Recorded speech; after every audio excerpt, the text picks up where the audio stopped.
One of the things that people ask us about all the time is whether their revocable living trust protects their assets. And the truth is, when it's you and your husband or you and your wife doing your revocable living trust and you're still alive, it is not at all an asset protection device.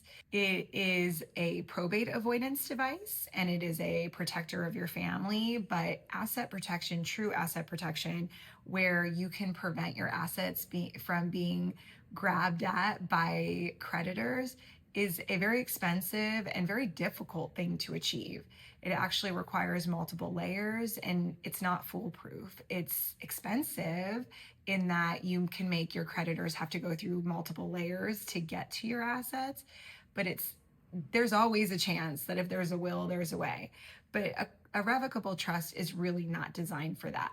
Now, that being said, if you continue to keep monies in trust after someone has passed, so for instance, if you have two children and you pass away and you don't allow them to have an outright distribution, which means they can't take their 100,000 and put it in their bank, it has to stay in the trust account.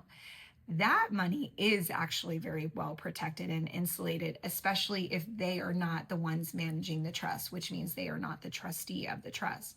So there is some methods in which you can get some asset protection from a revocable trust, but it's never at the grantor level, which is the person who created it.